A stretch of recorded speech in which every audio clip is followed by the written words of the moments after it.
Welcome back to Talk Tickers. This is the show where we adopt the buy-side mindset to break down the earnings calls that actually matter. We're not here to just read you the press release. No, we are here to find the alpha hidden in the footnotes. Today, we are turning our attention to the custody and wealth giant Northern Trust Corporation, ticker NTRS. It is Saturday, January 24th, 2026.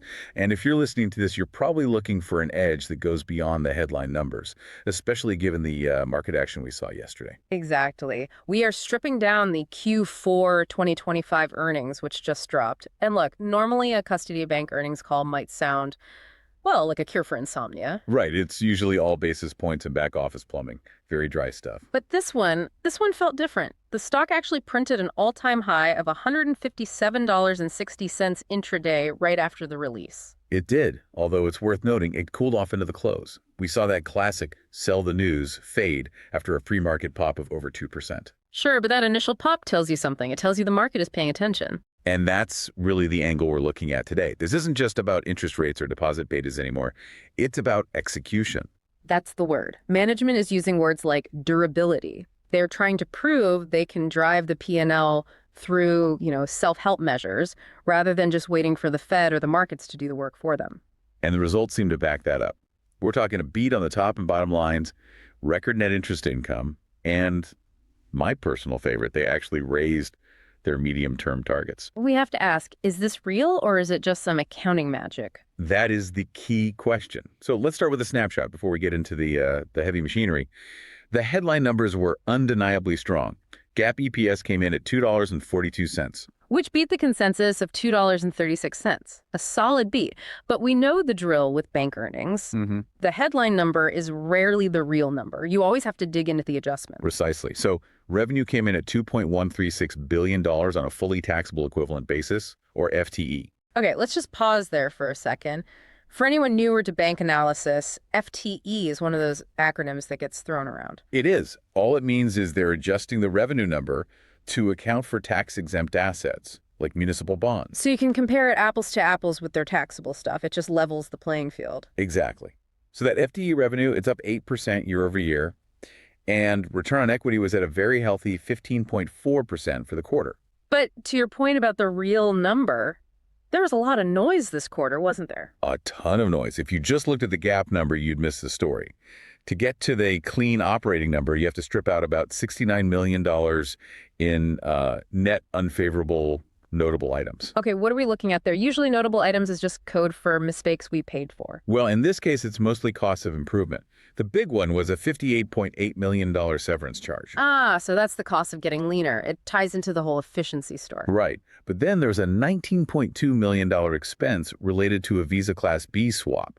Okay, I saw that and my eyes kind of glazed over. Why does a custody bank have a weird Visa expense? It's basically legacy plumbing. When Visa went public ages ago, member banks got these Class B shares.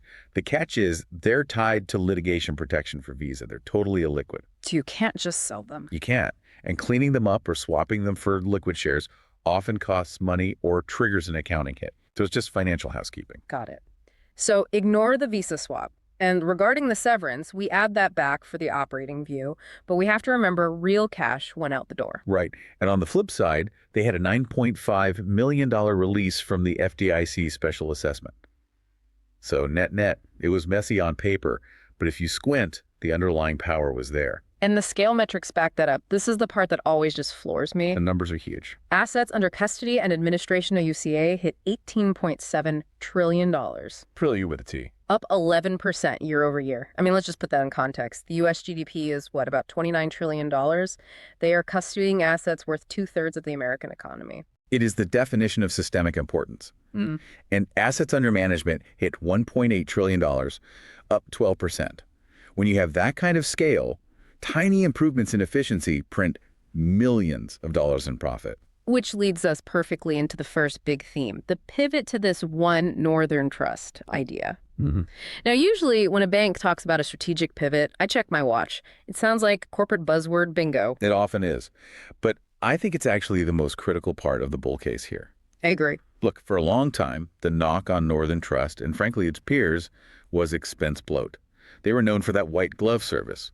which is great for clients, but expensive for shareholders. The bureaucracy tax. Precisely. Yeah. But the narrative on this call was aggressively about reshaping that cost base and not just, cutting travel budgets. This is structural. They dropped some specific HR metrics that I actually found fascinating. They talked about spans and layers. They did. CEO Mike O'Grady highlighted the COO's organization, which is more than half their entire workforce. They increased managerial spans of control by over 35%. So let's decode that. Spans of control is just corporate speak for how many people report to a manager, right? Exactly. If a manager used to have 4 direct reports, now they have 6 or 7. Which means you need fewer managers overall. Correct. And at the same time, they cut management layers by over 20%. So fewer bosses, and the bosses who are left are managing more. It flattens the whole thing out. Which improves speed and accountability.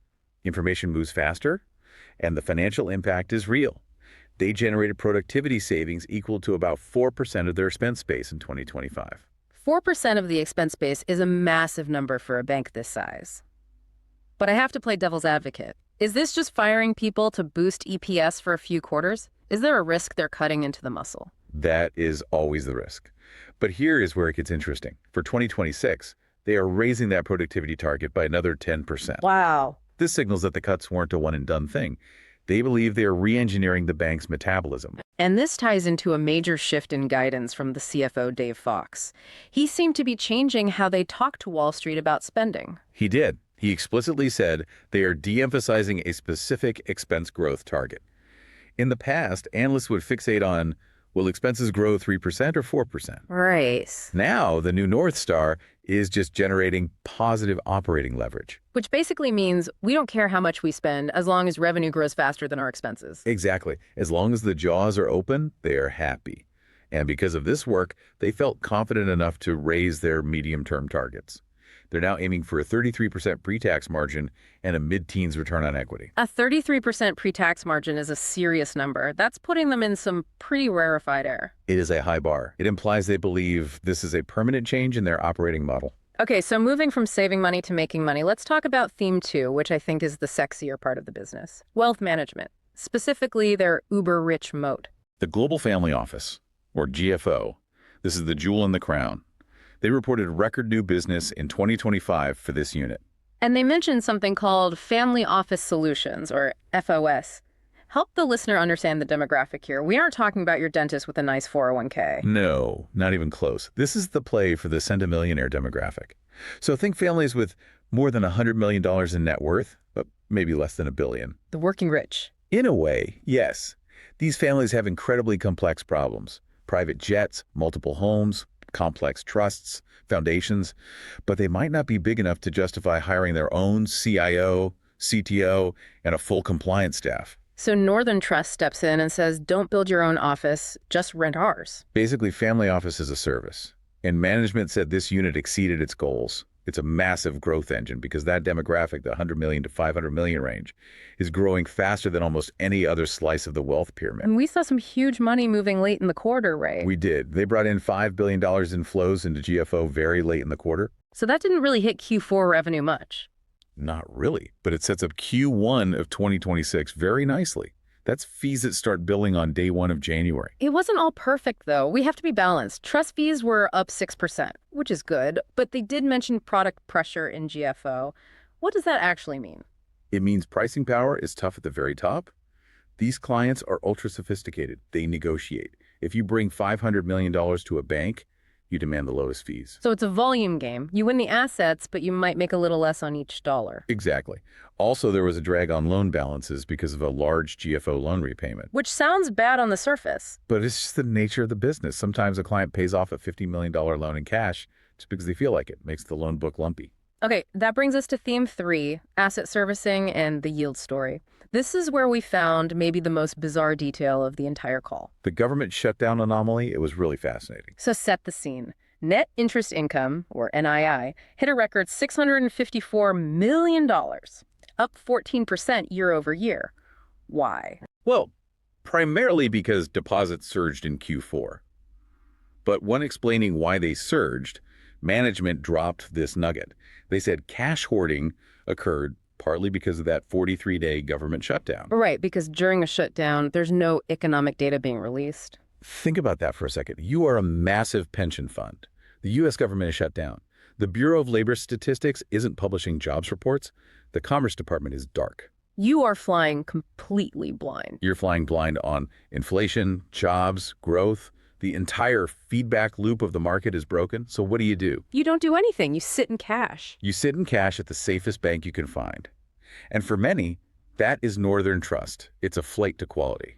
It's a fascinating insight into institutional psychology. When the public sector goes dark, capital retreats to private fortresses. It really is. And on top of that, they actually managed to lower their interest-bearing deposit costs in the quarter. Which is impressive. They attracted a flood of deposits and paid less for them. That's the definition of a flight to safety. Clients weren't chasing yield. They were chasing the guarantee their money would be there when the lights came back on. But, and here's so what for the listener, what happens when the government reopens? The cash leaves, or at least it normalizes. And management was very transparent about this. They expect 2026 NII to grow only low to mid single digits. So that guidance assumes the surge flows back out in Q1. Correct. So that record NII was partly a glitch in the matrix caused by political dysfunction. Investors need to be careful not to just extrapolate that Q4 number forever. Let's touch on theme 4, innovation. Because you can't have an earnings call in 2026 without talking about AI. It is required by law at this point to say AI 5 times on a call. So is this real or is it just vaporware? You know, their framing was actually pretty disciplined. They aren't selling AI, they're using AI as a funding source. That's an interesting phrase, funding source. It means they're using AI for the boring back office stuff. Digitizing documents, automating high volume tasks. That saves money. And they take those savings. And pour it into growth areas like private markets. Right. Private markets seems to be the real battleground. They said win-related revenue was up 18% there? It is. Private equity, hedge funds. These assets are messy. They're hard to service. Northern Trust is using tech to automate that messiness. And they're also doubling down on ETFs and direct indexing. And direct indexing is key. That connects right back to the wealth management theme. The ultra-wealthy want tax loss harvesting and custom portfolios. So the strategy is the robot does the paperwork, and the humans build the complex relationships. That's the idea. Before we get to our favorite segment, let's just contextualize this for an investor. If I'm buying NTRS today, what am I buying? This feels like a capital return story. Oh, aggressively so. They repurchased a record $1.3 billion in shares in 2025.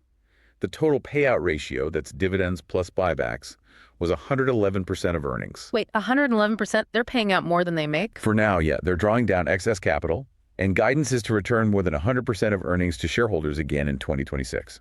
That is extremely shareholder friendly. It is. They're telling you, we have plenty of capital, we don't need it, so we're giving it back to you. And the market has rewarded them for it. NTRS is crushing the sector ETF. So the catalyst map for the listener seems pretty clear. I think so. 1, can they hold the NII gains as those panic deposits leave? 2, does the severance pain actually lead to that 33% margin target? And 3, can they keep growing organically in that high margin GFO space? It's a show me story now. They've set the bar pretty high. They have. The easy part, the beta rally, is done. Now it's all about execution. All right. That brings us to the part of the show where we take these dry financial details and spin them into something a little more creative. It's time for the This Is Not Financial Advice segment. And the disclaimer is... This is absolutely not financial advice. Do not do this. We are just connecting dots in a way that would probably get you fired from a compliance department. Okay, I'm calling this trade the centimillionaire bureaucracy arb. I'm listening. Here's the thesis. We heard 2 very distinct things on this call. 1, the government shutdown caused institutional cash hoarding because there was no data. Right. The public sector went dark and capital got scared, hid under the mattress. 2, the demographic with more than $100 million, the Family Office Solutions clients, is their fastest growing segment.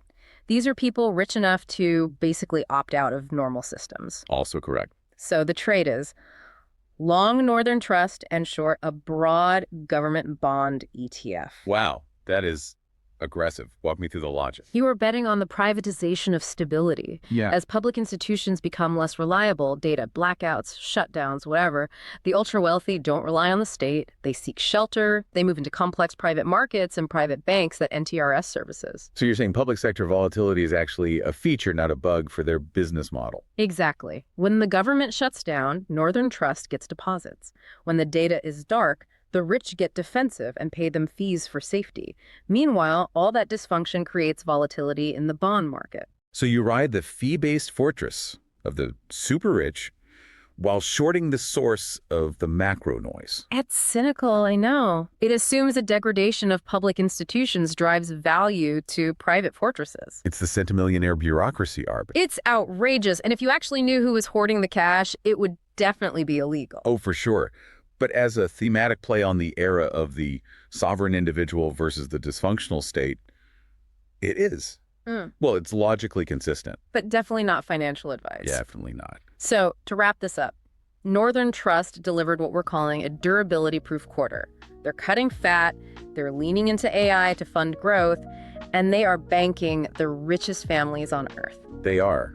But the market has now priced in a lot of that perfection. They have to deliver on that operating leverage. Keep your eyes on that margin expansion. If they hit 33%, this stock has room to run. If they miss, that sell the news fade we saw might turn into a much bigger trend. That's the risk. Thanks for listening to Talk Tickers. We'll catch you on the next earnings print.